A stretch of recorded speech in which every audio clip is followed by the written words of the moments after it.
we talked to the Nurse Raptitioner Wes Tank about his recent YouTube series of Dr. Seuss raps.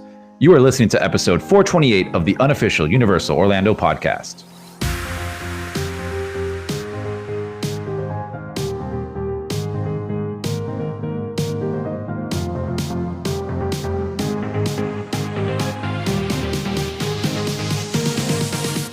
Hey everybody, welcome back. We have a very special show for you today. It's going to be a fun one, as always, but this one even funner, I think. I am Chris, your host, but I am not doing this alone. Joining me, I have Lee. Hey everyone. Tracy. Hello everyone. And our very special guest today, we have Wes Tank. Hey Wes. Hey, what's up, you guys? Hey Wes. Hi. Finally glad we could actually sit down and get you. This has been a long time in the making. Yes, it has. I've been listening to a lot of music in the meantime. But I'm glad you are here. Look, I have been telling everyone I can about these. Even I played them, the girl that sits next to me at work, I even played them for her a few weeks ago. She loved them. Yeah. Thank you. It's like that crossover of childhood memories and like cool beats. It's literally the perfect combination. It really is. Mm-hmm. So let's jump into it. Yes. So he's an actor, a writer, director, and more importantly, a rapper that spits bars. So Wes, before we get into it, which is your recent YouTube series of you spitting some awesome Dr. Seuss rhymes, can you tell us a bit about yourself, your background, your acting, and your rapping in particular? For sure. So I'm 36-year-old white guy who has been living in Wisconsin and rapping, I guess, for about 20 years now. Wow. But really, I'm just kind of an artist. I make rap songs. I make visual art, films. I have a production company. And basically, I just make lots of work. And I've been just kind of like producing tons of stuff over this time. And one of those things that I was doing was developing these Dr. Seuss videos. I'm sorry, the rap songs. Yeah. Because they weren't really imagined as videos when I first started doing them. Okay. They were just performances that I did. They were like one-offs in the middle of a music set where I was playing originals. Yeah. And, I was at a basement show in Minneapolis and I picked up a copy of One Fish, Two Fish that was like on the floor or something. And I just happened to have a Dr. Dre beat in my phone. And I was like, I'm gonna do something right now. It was like spontaneous in the middle of a set in like, a basement show, like punk show. And the crowd went like bananas and they just, that sort of strike of lightning that you're like, whoa, they responded differently to that one. Yeah. Yeah. And then, but I didn't like, I wasn't like, oh, this is the secret to the universe here. But it was like, oh, there's something there. So I would pop a Dr. Seuss book into various music sets over the next few years. After that, I got approached by this place in a town called Sheboygan. That's a little north of here. And they have like a storybook garden place. It's called Bookworm Gardens. Oh, cool. And they were like, would you come and read here? And would you rap your Dr. Seuss books, but only do that? And I'm like, oh, wow. Well, at that time, maybe I did I think I was doing like Fox and Socks, Green Eggs and Ham, One Fish, Two Fish. I think those were maybe the only ones I was doing. I did do Lorax once at a comedy show because somebody specifically wanted me to do the Lorax for like Earth Day or something. I know we're going to get into it much more later on when we talk about the actual videos Sorry, themselves. No, it's fine. I was just going to that. say, but the Lorax is my favorite. If I'm looking for one of yours to listen to just for 10 minutes, because they are 10 minutes, that's a good thing. You're getting your money's worth out of them. The Lorax is the one I go to, and it's awesome. But I think the Lorax is, it's such a good, we're actually not going to get into the Lorax, so we can get into it a little bit here. The Lorax is, and Tracy, you say it all the time about Dr. Seuss, and I think a lot of them are relevant, the stories are relevant today as they were when they were written however many years ago, and the Lorax definitely is, but it's the way you rap them, I think, more than anything else, because it's not just like a bog standard rap, you put yourself into them, which is what I love about the most. The little asides, I'm trying to which one specifically, it's the one I know about where you're Zans. going. Have you a Zans for Kens? You should. You should. Yeah. That's my favourite bit in any of your videos is that little, you should. I don't know what it is. I don't know what it is about it, but I find myself saying that a lot. Yeah, but in Just Wes' in- voice yeah, as well. I go, That's, yeah. Yeah. Like, I'll be at work and it's like, have you had a cup of tea? You should. You should. just randomly, because I love little things like that. I just find them so awesome. Yeah. But we've obviously had COVID-19 this year, which has screwed up a lot of things. So you've had a lot of time to devote to your creative endeavors, Wes, and yeah, it's been an interesting year for you. And these came out of nowhere, and obviously with us doing the podcast about Islands of Adventure, or Universal Studios, or Universal Orlando, I should say, and Zeus Landing being such a big part of that, and Tracy's favourite land, everyone was sending us, you should check these out, they're awesome. And then it just became a thing where we were like, these are amazing. Yes. Wow. It's so interesting. Like, people always tell me like the different ways that they found out about it, and how a lot of times it's people that I know who, like, other people who don't know that I know them, send them the video. You know, like, my sister sent me this and she doesn't know that I know you. And always a lot of those. But that's cool. I mean, it speaks to like the greatness of like Theodore Geisel's whole, you know, the expansiveness of the quality of the work that he was doing. Yeah. And I feel like, you know, and there's other people that have rapped Dr. Seuss. I'm not the only one that has done it. You are in our eyes.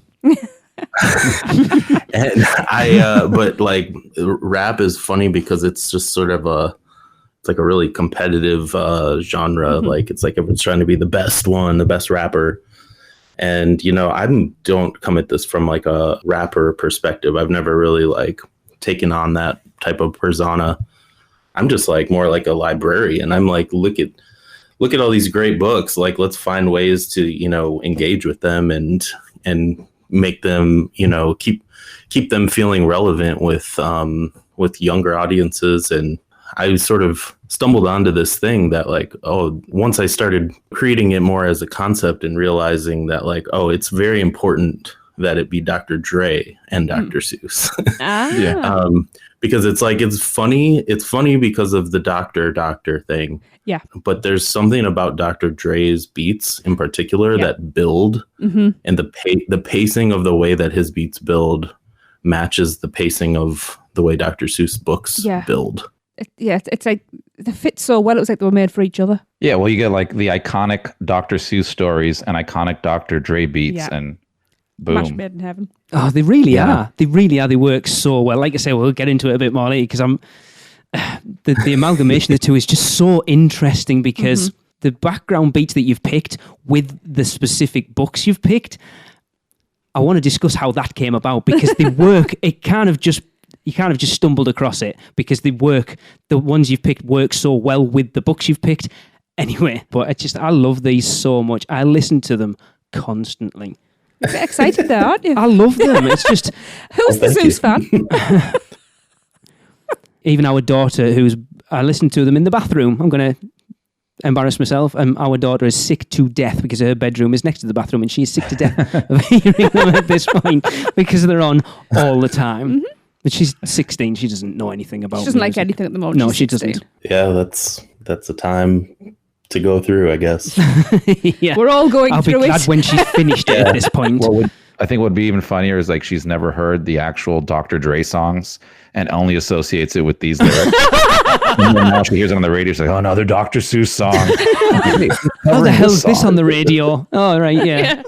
Oh, somebody sampled Dr. Zeus. That would be funny, yeah. She'll be messaging Wes on Instagram. Someone's plagiarizing your stuff here. Yeah, I think there's a lot of kids from this past, kids that were at the right age this past few months, are, you know, they're getting introduced to Dr. Dre in a very different way. Yeah. That was the first thing I said was, where was this at bedtime?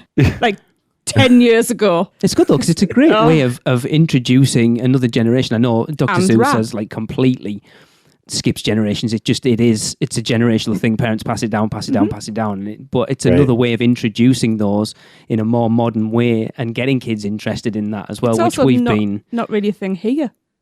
Dr. Seuss? Yeah. No, they're not really. Like I say, we've only really discovered the Dr. Seuss books from having gone to Universal Orlando because of that land. Interesting.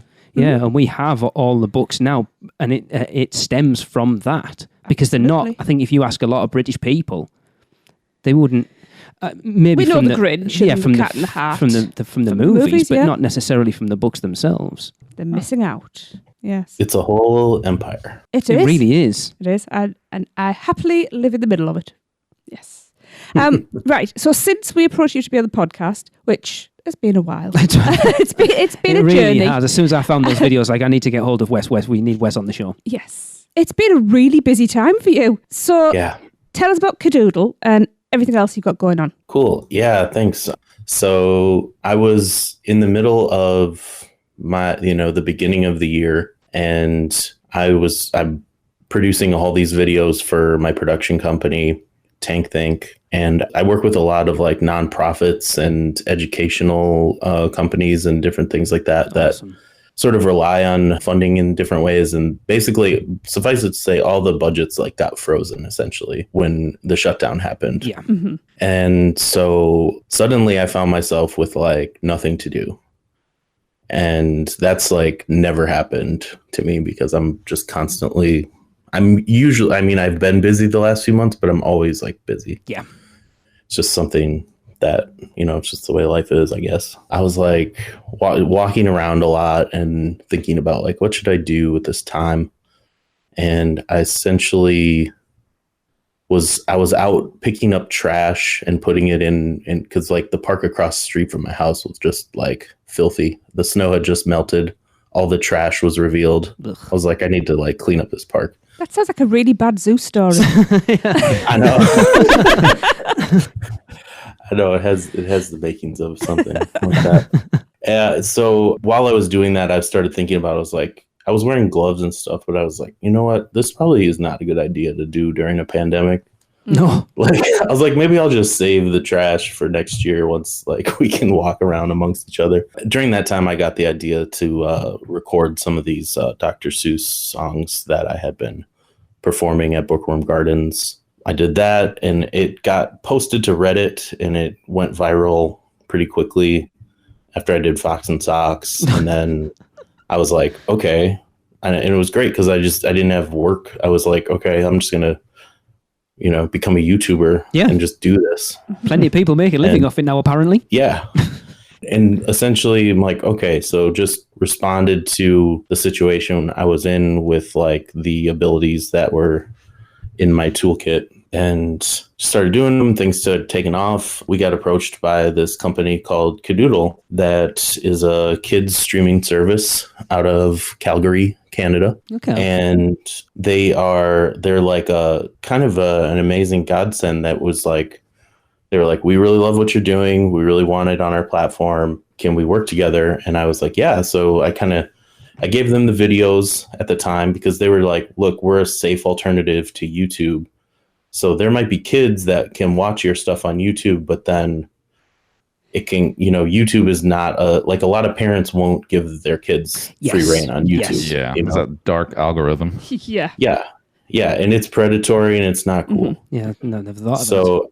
So I'm like, I was making these just, put them out there. I'm like, have a place to like archive this work that I've done and didn't expect that much to come of it. But I'm like, oh, if this is actually going to be utilized like this, like parents are actually like finding uses for this.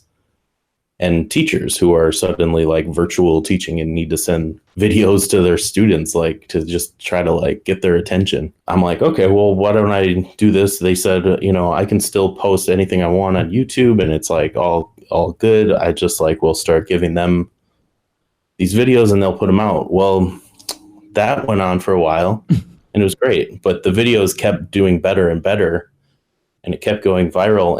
And essentially at that point, Cadoodle was like, well, we're thinking about getting into doing original content. Okay. Because normally they just kind of do what they did with me, where they'll approach a page that they like and they'll license it. Yeah. The way that any streamer will license a show. Yeah. Yeah.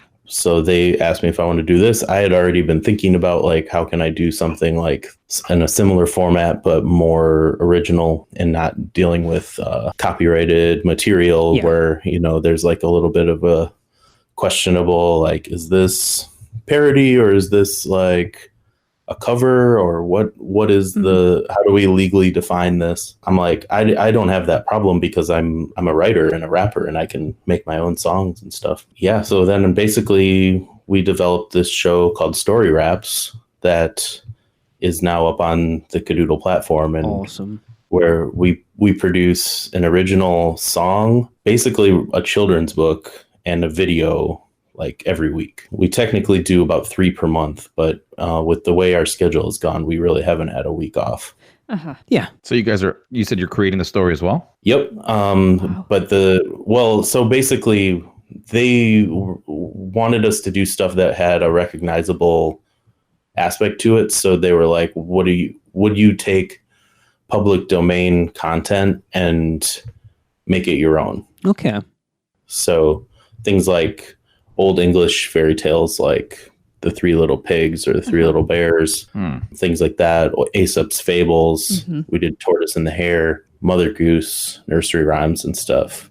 Basically, we're taking that type of stuff and shooting it in the same way as the Seuss videos, and then like drawing our own illustrations and working with local artists to kind of put it all together and make it. I'm aware that it's not like going to be the same as the Seuss stuff, because there's that like secret element of Dr. Seuss and Dr. Dre that's missing. I realize that. Of course. It's not the same, but it is genuine, and it is something where like I'm trying to connect with the audience, you know, and I'm trying to do something that's like a little bit bigger than just Seuss and Dre. Yeah, it's a great collaborative effort as well for someone who's trying to find the feet in producing their own stuff, that you're reaching out to local artists for that, and then writing the stuff as well. It's like a showcase for not just you but other people as well. It's a great collaborative effort. Yeah, it's a lot of fun, and it's a labor of love. Like, we're all just tickled that we get to be, you know, making children's books together and making songs together, you know, and have a little bit of a budget to do that with. And we're just like, oh, this is just a dream job to be doing. Well, I still catch them when I can, and I'm enjoying them as well. So it's not just the kids that like it's that them. weird thing. It's like, you look, I think we've talked about before, any teaching should be done musically, because you think, like, I can hear a song from my childhood that I haven't heard for Couple of years. 30, 35, 40 years at this point, and still sing along. Like, and I can hear a song from the 80s now that I haven't heard in 20 years and still know 90% of the lyrics. And it's like, how do I even remember that stuff? And yet the stuff you get taught in school, it's like, oh, I remember that, I wasn't interested. So every lesson should be taught musically, because then it'll stick in your head. That's a good point. I mean, that's definitely where we're headed with things. Definitely thinking about what are all the things we can do to create content that's like exciting to listen to and fun, and you can listen to it in your car. Yep. You know, I know. And be cool. And then, or in the bathroom, whatever. Lee's favorite place. I'm saying nothing. But still, like, you know, feel like it's a good thing to, you know, it's enriching content somewhat. It is. Or just fun. Yeah, because it's really going to get kids, because kids love music, and it's going to get kids. It's if you're reading a story, kids, like, there'll be those kids that are interested in those kids that they'll kind of zone out, but you put it to music, and then it's going to pick kids' ears up, and they're going to be like, what's this? Yeah. I want to hear more of this. That's why a lot of things, like, there's an alphabet song, and there's, you know, the rainbow song and things like that, because it sticks in your head. I always think back to that bloody count numbers song from Sesame Street. 1, 2, 3, 4, 5, 6, 7, 8, 9, 10, 11, 12. That's how I learned to count. It wasn't, but anyway. The count. I can still remember that song, and I should hope I do. Well, I'm sure you can count. Wow. I just want to jump in with something. So Wes, I did have a smile to myself, because you'd had like a little, I suppose it was a poll of what you should dress up for at Halloween, and you can end up as everything. What exactly was in that costume again? Oh, well, that was brilliant. We said, do you want me to be a robot, a pirate, a scarecrow, or a vampire? And it was like a pretty even count of what we had. So the answer was just yes. And then there was even like this one group they were like, well, we're a whole class of students and we have 14 votes for pirate. I'm like, okay. So anybody could, but like, I'm like, that's very cute and I will take it into consideration. It was spectacular. So I decided to just be the robot pirate Scarecrow. And then Perfect. At one point during the song, I rap as Edgar Allan Poe as a vampire. Awesome. Oh, wow. Edgar Allan Poe as well. Once upon the midnight dreary, while I pondered the weekend weary. And that's what we need. Quaint and curious, volume of forgotten lore. Perfect. That's Amazing. brilliant. Yeah. Awesome. It was so much fun. Thanks. All right. Well, let's take a quick break and we'll be right back. Have you taken a stroll down Diagon Alley and visited Gringotts Bank? Taken a ride through New York with Jimmy Fallon? Visited the Truffle Trees in Seuss Landing or hung out with a real-life Transformer? No? Then what are you waiting for?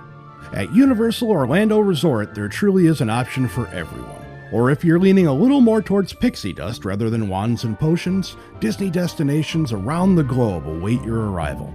No matter the adventure, our sponsors have you covered. Be sure to let the experts at Mouse Muggle Travel Company take care of all your travel needs, earning the distinction of being an earmarked agency specializing in Disney destinations, as well as becoming one of the first to be named a U Preferred agency with Universal Parks and Resorts Vacations. Mouse Muggle Travel Company will ensure you receive top-rated customer service.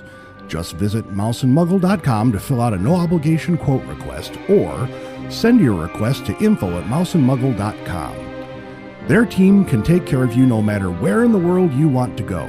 With a flick of their wand and a little bit of pixie dust, the process will be so seamless, some might even say it's simply magical. Welcome back. So we are now going to get into Wes's Dr. Seuss raps, and we've chosen 4 out of the 8 he has recorded. We've chosen these 4 because they all have elements at Items of Adventure, Seuss Landing, except one, which is here because it's Tracy's favorite. See, Tracy, that's how much I love you, that I left my favourite out and put your favourite in. Because you knew you'd get slapped if you didn't. And we'll explain to you, Wes, what the elements in Islands of Adventure are, because eventually what you need to do is go and re-record your Dr. Seuss videos in Zeus Landing. It would be amazing. Oh man, I would love to perform there. It would be amazing. A big budget rap video. Yes. Yeah. Oh, yes. Let's make it happen. Awesome. with the Grinch and everything jumping in. That'd be great. Yeah, it would be amazing. Or just get you a resident show there in Zeus Landing. That would be amazing. I think I said something, Ali, if you're listening, we need to make this happen, by the way. I think I said something very inappropriate there. Let's just leave that there. La la la la la. I would love to. I mean, that would be amazing. It really That's so would. cool that they have that there. It Yeah. is. All right. Well, first up, we have One Fish, Two Fish. One fish, two fish, red fish, blue fish, black fish, blue fish, old fish, new fish. This one has a little star. This one has a little car. Say, what a lot of fish there are. Yes, some are red and some are blue, some are old and some are new. Some are sad and some are glad and some are very, very bad. Why are they sad and glad and bad? I don't know. Go ask your dad. Lee's acting that I out just love completely. how you've put a proper gangster rap on it, on a Dr. Seuss book. It's hilarious. I now need, so I need to see the Grinch and all the characters like with the big heavy gold chains and the snapbacks and all of this. Yeah, that was the first one. That was the one at the party in Minneapolis that I did. Found the copy of One Fish, Two Fish, the deep cover by Dr. Dre beat.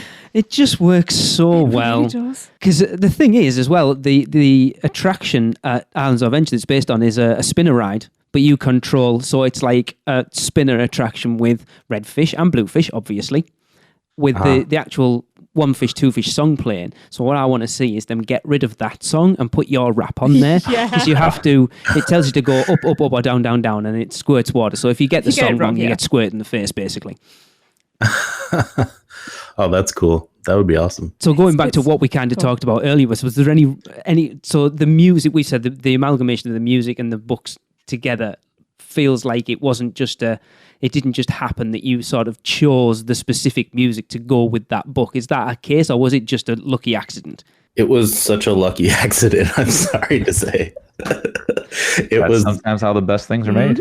I swear to you, I just had I had a whole playlist of instrumentals on my phone, and I needed a song, and I was like, Dr. Seuss, Dr. Dre, perfect, let's go. Boom. And I just was like, one fish, two fish. Like, it just happened like that. And that song goes through a couple of beats too. Mm-hmm. I think there's 2 more beats in it. Next Episode and Real Slim Shady. Yes. Which is an Eminem song, but a Dr. Dre beat. And those ones came later. Those ones were like highly curated and picked to fill out. Because I think what I started realizing was that, I just rapped over Deep Cover the way the beat was structured. Didn't change it at all. That's like a third of that book. That book is long. Yeah, it is. It's for being like a beginner Dr. Seuss book. It's like it does not end like when you think it should like be enough. Yeah, it's about a week long. Yeah.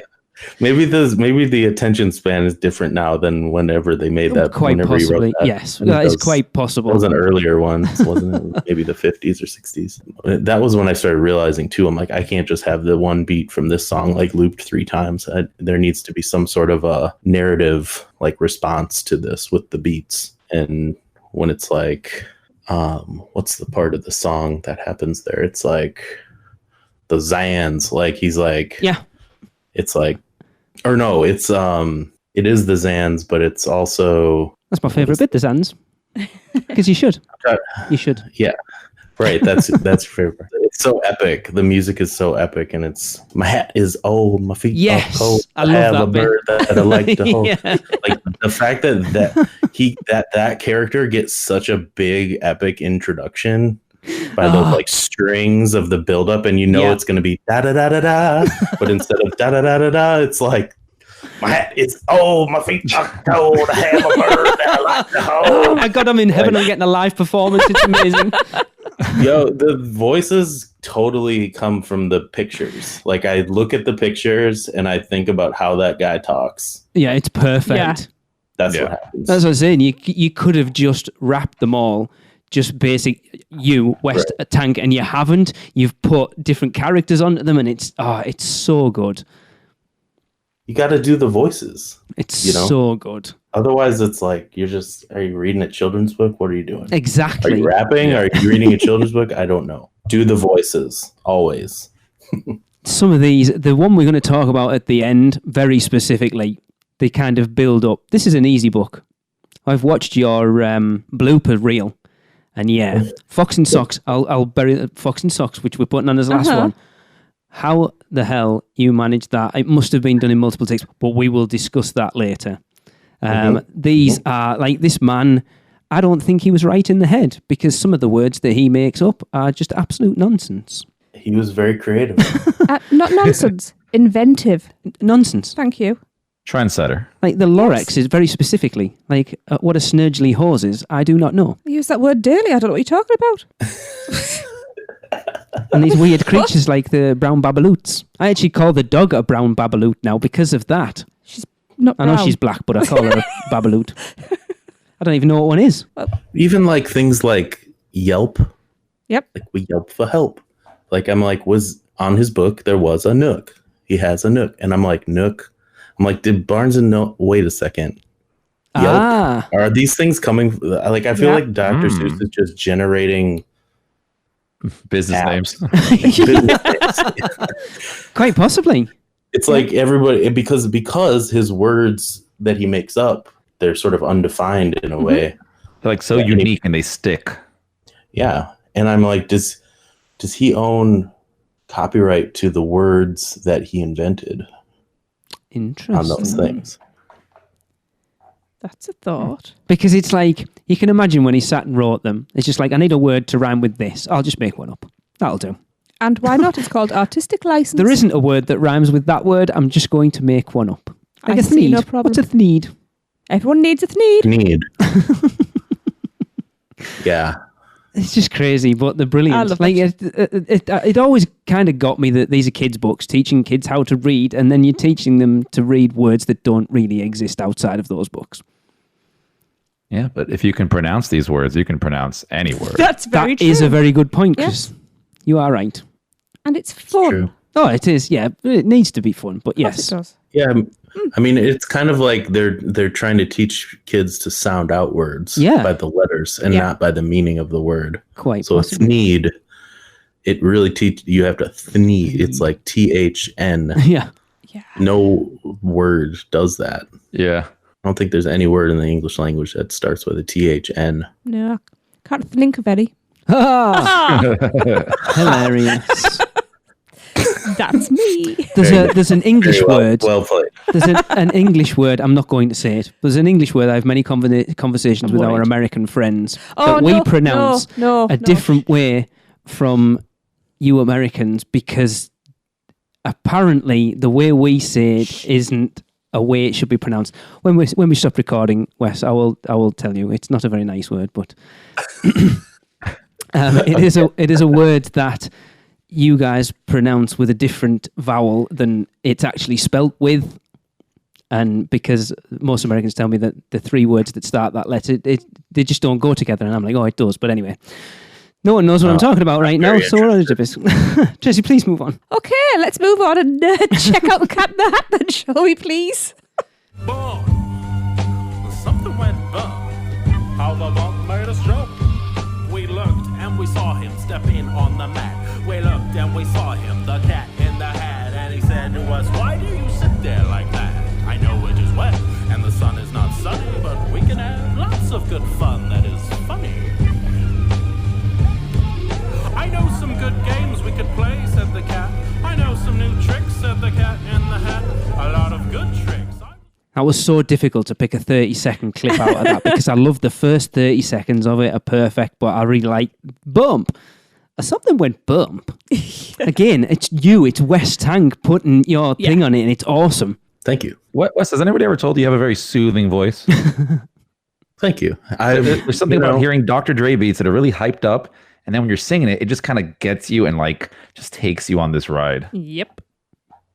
Appreciate that. I mean, I hope that it is. I mean, yeah. Okay. Cool. Yeah, I just had to point that out. That's all. Thanks. It's just my voice. I try to use it for the powers of good. But again, the music's perfect appreciated. for it. Again, it works so well with it. The music on that one now is a different doctor at the beginning. In the first part of the song, it's Dr. Octagon, who is a different rap producer. I brought in a third doctor, more from the underground hip hop realm, Cool Keith, and it's actually the producer isn't named Dr. Octagon. It's Dan the Automator. Okay. Okay. Just an interesting little difference there, but still a doctor. So Yes. Yeah. he was Interesting. allowed in. More doctors. Any chance we'll ever hear MF Doom beats? Because he is Dr. Doom dressed up as a doctor. Man. So. You know, I definitely have some scratch tracks on my computer of me rapping Shakespeare over MF Doom beats. I would love to hear that. And that works. I love Doom and I love some Shakespeare.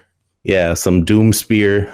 I really would love to do that. And I'm kind of I tell you, I have so many ideas on the wall that are, in progress or I'm sure. thinking about dropping them. And, you never know what we're going to get to. And we're just sort of all kind of a little bit trigger shy about using stuff that has any sort of copyright. Absolutely. Yeah, I'm sure. And I'm sure it's that thing though that when you were working through these, I know when I'm thinking of stuff for the podcast and you start working on certain things that you would be focusing on one specific thing, Like today I'm going to do Cat in the Hat, and I'm looking at music, and then something else. Oh, I'll have to do that. That'll be amazing. And then something else, and you come up with, even focusing on one thing, half a dozen of these other ideas that you'll either write down and remember, or say, "Oh, I'll remember about that," and completely forget what they are. That's why I got to write them down on note cards. But again, this is another one. If I was much better with video, I would have took this. The Cat in the Hat is a dark ride at Alan's Adventure. That basically goes through the story of the book. I would love to see anybody listening who's into video editing and stuff, take Wes's rap and put it over the ride. Would be awesome. Chris, can you imagine riding Cat in the Hat with that over the top of it rather than the actual ride audio? I'm thinking about it, especially the dark parts when you're doing the spinning. It would be awesome. It would be so cool. Little trippy ride. So, Really? headphones. Oh, yeah. I'm so intrigued. I really want to go to Universal Orlando now. As someone with who's us. immersed yourself in Dr Seuss doing these, I think you'd get a big kick out of it because the land it's so visually stunning and it's just so Dr Seuss.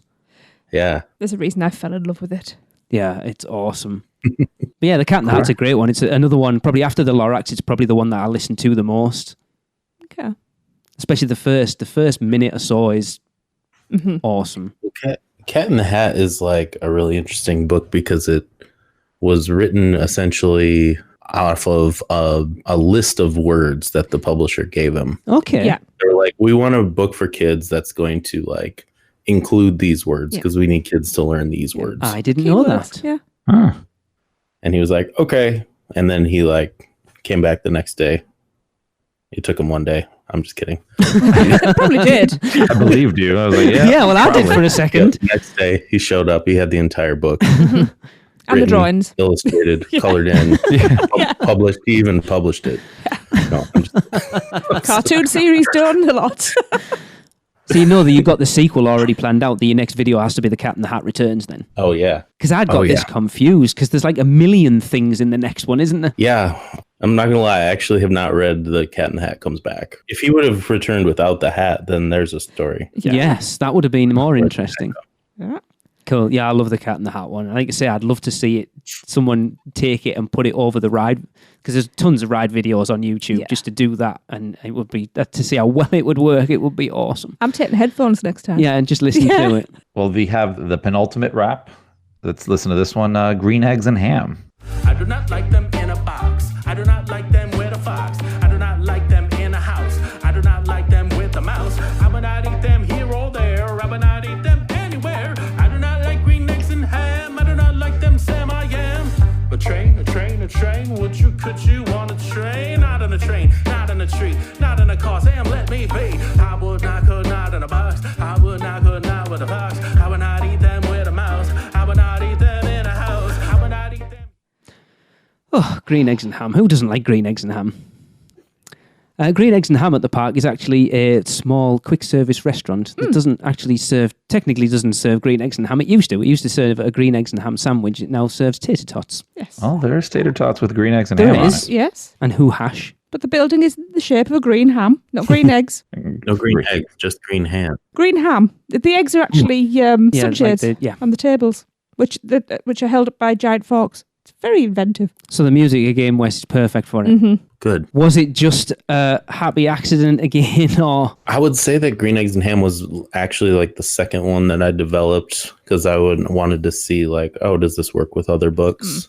And at that point, I started like trying out auditioning different beats with different books. Yeah. And Forgot About Dre seemed to have that like, it was good for the cadence. Yeah.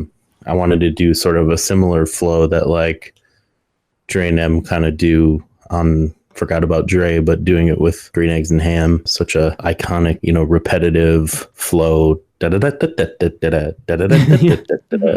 it kind of like it really took to the sort of like string, not pizzicato, but whatever those strings are called in that song. Just like the it's kind of it's really just an intuitive process. It's not like hyper intellectual when I'm going about this. It's just what feels right when I wrap it. Yeah. You know? And I kind of know right away. Yeah. Again, Yeah. another one I think that's relatively easy to do. Yeah, green eggs is definitely one of the easier ones Yeah. to do. Yeah. It's short and there's nothing like tricky about it. The only thing that's tough is right away at the beginning. It's like 3 or 4 pages. It's like, I am Sam, Sam I am, that's Sam I am, that's Sam I am. So when I do it live, I'm just like I'm going through the pages really fast. Yeah. Yeah. And Yeah. sometimes I'll have a kid like run the PowerPoint of the book. I would do that. And back in the day, like I'd be like, oh, I need a guest to run my magic PowerPoint. And they can't keep up with those first. Like then they're just off for the rest of Yeah. the rest of the thing. I still want to Yeah. know what the character's called, because obviously Sam I am, but who's the person? He's got a name. Like can't I don't remember. like them Sam I am. You know you're Sam I am, but what's he called? I know, and I can't think. Or is it supposed to be you? No, he has a name. Because he's in the parks. Yes, he has a name, The character's wandering around. No one knows who he is. and I can't remember his name. Oh, look, there's Sam I am and his mate. Yeah. I'll remember at 3:00 in the morning. I'll be sure to wake you up and let you know. I mean, Seuss always kind of has these like standing characters that don't have names. A lot of times it's kind of like you said, it is sort of like meant to be the reader. Yes. It's like the stand-in for the reader. You know, like the Lorax, like the 2 kids where the Onceler's talking to the whole time. Yes. The whole story of the Lorax is told from the Onceler's perspective, Yes. but he's talking to 2 kids at the beginning. Yeah. And that's obviously supposed to be you, kind of. Or like If I Ran the Circus, it's like this guy telling this story about Mr. McGurkus, the McGurkus Circus. Ooh. And it's just all from this eye point of view that's sort of like the surrogate for the reader. He must have known they were going to build a crappy restaurant after him. The Circus McGurkus Cafe is stupendous. No offense to anyone who works at Universal that's listening. We rag on it all the time. It's a terrible restaurant. It's a lovely restaurant. They could just No, the restaurant's lovely. Yeah, the food's crap. put a bit more restaurant's effort into cool, the food. The design of the restaurant is Yes, cool. it's That's awesome because there's the High in the Sky Zeus trolley train ride, which is based on the Sneetches, and Sylvester McMonkey McBean actually goes through the restaurant itself, which is cool. You're just never in there because the food's rubbish. I gotta go to this place. Oh, it would be awesome. It would be really cool. It'd even be cool. Like, I'm thinking the Seuss trolley train, that whole thing that they say throughout the entire train ride would be a really cool wrap. I think. Yes. That's the story of the Sneetches, isn't it? One side is. And what's the other side then? The other side is, it seems, from what I can pick out, it's an amalgamation of other short stories. Okay. But that's only, I don't know whether I'm reading too much into it. Do you know I what? pick I don't out the obscure actually facts. pay that much attention to the story being told when I'm on it. Mind you, the last time we were on it was freezing. It was. Well, what we have to do is try to get Wes a resident job there at Universal. Yeah. Yeah, it would be cool. Residency. Yeah, it Yeah, would be just a awesome. residency going on. Mm-hmm. Vegas That would be style. so cool. It Man, would be awesome. I would love to do the Sneetches. That's like just been I would so love to do the Sneetches. Sneetches. So many people have Sneetches. asked me to do it. Yeah. And I'm like, oh, God, I want to so bad. Then do it. You hear that, Universal? You hear? Yes. I think it's 23 Sneetches on my arm, suddenly shouting, yes, yes. The other one I want to do is the Grinch. Yes. Yes, That please. one. Yes, I please. I've performed the Grinch live several times. I have Really? I have it there. I just need to record it. Yes, Or please. I have a birthday Interesting. coming up soon. Hint, hint. well, I do offer birthday performances to my Patreon subscribers at Ooh. patreon.com/Wes Tank. Ding, ding, ding. Smooth. So I drop that in there quick. Absolutely. Okay, let's move on to my favourite. Fox in Socks. Woo! Very well then, Mr. Knox, sir. Let's have a talk about the Tweedle Beetles. What do you know about the Tweedle Beetles? Well, when Tweedle Beetles fight, it's called a Tweedle Beetle battle. When they battle in a puddle, it's a Tweedle Beetle puddle paddle. Tweedle Beetles battle with paddles in the puddle. They call it a Tweedle Beetle puddle paddle battle. And when beetles battle beetles in a puddle paddle battle, and the beetle battle puddle is a puddle in a bottle, they call this a Tweedle Beetle bottle puddle paddle battle muddle. Please tell me you did all that in one take. I did not. No, I would have been very impressed. That's a giant word soup right there. Oh, it gets worse though. This was always my favourite book to read to the kids, and I always challenged myself to read it as fast as I could. Could you do it? I think I only ever managed it once. It's tough. It is. It's crazy because it's just Yeah. a big conglomeration of all these words that really don't go together. Yeah. That's the idea. It's a tongue twister. Yeah. A very, very long tongue twister. Yeah. I only managed it once. So, Wes, when you set out to do this one, did you realise it was going to be as hard as it is? And was there ever a point when you got like halfway through and just went, you know what? It's not even worth it. There was a point when I first started it. I was reading it and I was like, at first it's just like, it's very easy. It's like fox, socks, fox, not. Like, it's like, oh yeah, this book's going to be easy. You could just do like the first 2 pages and be like, oh, this will be fine. I'm going to go rap this to a bunch of kids. And then like get in the middle of it up on stage and be like, oh my gosh, I can't. Okay, we're going to just move on to the next song. Yeah. It's very challenging as it goes on. It gets faster or it gets more and more syllabically complex, Yes. we'll say. This is one with Ben, Bim, and brooms, isn't it? Ben Bim brings Ben's broom. Bim brings Bim's broom. Yeah. Ben's bent broom breaks. Bim's bent broom breaks. Ben's. Yeah. Yeah. It's And then just ridiculous. Pig bands. Yeah. Yeah. That's how I talk, just talking normal. Is like, it? like butter all over my plate. You've tasted his cocktails. I have, yeah. It's probably. Explains a lot. A couple drinks in. That's how I talk. It's just to say, if you go, talk to the listeners now, if you go and find the videos and Wes's outtakes video is these are awesome, but it's hilarious because I remember watching it and Tracy going, yep, that's exactly how I react to things when I can't do it right. Like just saying like not expletives, but like random words in place of expletives. It's like, yep. That's me. Yeah. Well, we had to leave the expletives on the floor. I think it's funnier that the were just random words rather than that. I think it suits the Dr Seuss tone, and it's funnier because it's not though. But Yeah. And in your head, you're mentally flipping that table because it's like, ah! Oh, yeah. I felt every bit of that pain. Mm-hmm. Yeah, that blooper reel was from, I think it was from almost all of the Seuss videos. It was Right. It was partly Fox and Socks, but it had some of the other ones in there too. That is But surprising. there was definitely enough bloopers just from Fox and Socks. Yeah. Video. Yeah. Quick question. Have there been any Dr. Seuss stories that you've tried and just couldn't get to work?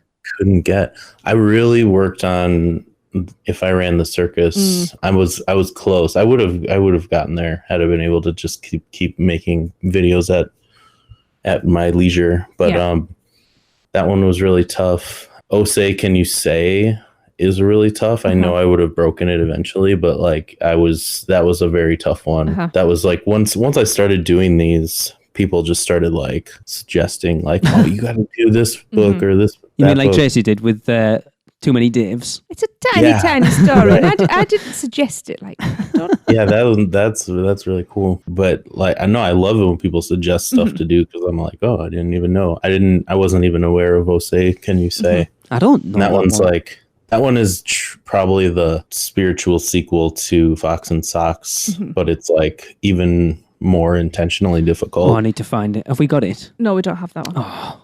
Oh, it's I need to like complete the not collection. really that much of a narrative. I don't think it's like one of his better books. But it would be fun to rap. I mean, it would be very difficult to rap, but I think people would probably like it a lot Yeah. because it's just silly. There's not like what I like about Fox and Socks is there's kind of like a dramatic tension going on. Yes. Like the fox but he's just trying to get Knox to say things. Like I don't know why. there's no stakes involved. Like in Green Eggs and Ham is a similar dynamic of like, why do you want him to eat green eggs and ham? Like there's no underlying tension, and yet the tension is like strong because of I think the wordplay just kind of like disguises everything, and kids don't really care. It's just like, kind of fun. Yeah. I think the story with Green Eggs and Ham is the kids won't try stuff that looks horrible, and it's trying to get kids to realise that just because it doesn't look nice doesn't mean it's not going to taste nice. Well, this is the thing. I am seeing this from a parent's point of view. Except we'd just say, eat it or you'll starve. We wouldn't be as nice as to explain, yeah, these things could be good. Social services, if you're listening. What, or you'll starve? That's exactly what we do. Thanks. But with like Fox and Socks, come on, what parent, when their kids have started talking, what parent hasn't given their kids difficult words to say and then sat and giggled behind the hands at them buggering it up? Yeah, these are just... You must have had tell me you had fun doing them though, Wes, because it looked like, I'm sure there was times, especially with Fox and Socks, where you were tearing your hair out going, I just don't want to do this anymore. It's not worth it. But it's got to have been fun overall. Yeah, I mean, when I'm tearing my hair out while I'm filming, it's definitely, there's a certain pressure I put on myself for like the quality to be at a certain level. Mm-hmm. And when I'm not hitting that, I get like mad at myself. But when I'm looking back at the footage that I just shot, I'm like, if I'm making myself laugh, if I'm just like watching it and I'm just like, I hate this, like it's like something was wrong. But like, I know Fox and Socks, One Fish, Two Fish, Cat in the Hat, some of those like they really set the bar, because like I was watching them and I was like, this is ridiculous. I was like, just seeing, once I put it into my computer and sync up all of the audio and put it to the beat and watch it the way it's going to be seen. And then I start editing it, because I edit them all to myself as well. Cool. Okay. I mean, this was just in quarantine. This was like my project. Yes. This just became like, this is what I did. Mm-hmm. This was my job. And it was cool, and then it became that, and managing like tons of news organizations trying to interview me, and sorry about that. Managers and lawyers and streamers, like all these people came at me. It was cool. I felt like a superstar. Good. Well, that's what it's about. You are, man. You are. Well, I do have a quick question for you here, because I don't think we talked about it, but I'm a huge fan of wordplay. Nurse Raptitioner. Anything behind that? Or just brilliant wordplay? I coined that. Other than the fact that I used to work as a medical videographer for a while at a hospital, and I noticed that like there were a lot of doctors around, but there were a couple of doctors around, but there were a lot of nurse practitioners who were the ones that were kind of doing all the work. Yep. And it's like the doctors were like the name on the door. Yep. But they come in for a little while and they ask a couple questions. They're like, all right, yep, looks good. Okay, make sure you take two and call me in the morning. Mm-hmm. But like the nurse practitioners were doing all the work, so I kind of was like, when people would be like, oh yeah, it's Dr. Tank, like, Dr. Wes, here he comes. Like, I'm like, no. I'm the nurse practitioner that's doing all the work right now of combining these two things. Because Dr. Seuss and Dr. Dre never actually met in real life, but I sort of brought them together in this way, and bringing some very different cultural contexts together into one place. And I feel like I want to put some shine on nurses and nurse practitioners. And then the wordplay just was like, okay, this is going to be official. Yeah. Yeah, it is cool. I love it. It's genius. Yeah. Love it. Yeah, that's awesome. Yeah. If there's any thought behind it, that's what it was. Yeah. I like that. Awesome. Cool. Yeah. Well, thank you, Wes. I know you did mention a Patreon earlier, but please feel free to plug any of your channels, projects, or anything at all, so our listeners can keep up on what's going on with you. Yeah. So patreon.com/Wes Tank. You can get a lot of like interaction with me one-on-one. I can do performances at your birthday party. I mean, via Zoom. I'm not like flying around the world, but but I could if you became a very high tier member. I guess That's a really good place, though, if you want to have, like, you know, ask me questions or send me your book or something like that. A lot of people have sent books through, and you can also get like special content. We're going to be starting to do some coloring books and stuff from my Story Raps series. Awesome. Make sure you go watch Story Raps. Yes. We've Yes. got like 12 episodes up on Kadoodle. And they're They're all up on YouTube as well, I will say. But if you have kiddos and you want them to go to a safe platform, go to Kadoodle. Definitely. And yeah, we just released The Sky is Falling today, which is Henny Penny. Yes. Out of the old English fairy tales book by Joseph Jacobs. I don't know if you guys are familiar with that, but it's like a lot of these books that we're doing, or these stories, I should say, come out of the old English fairy tales. Cool.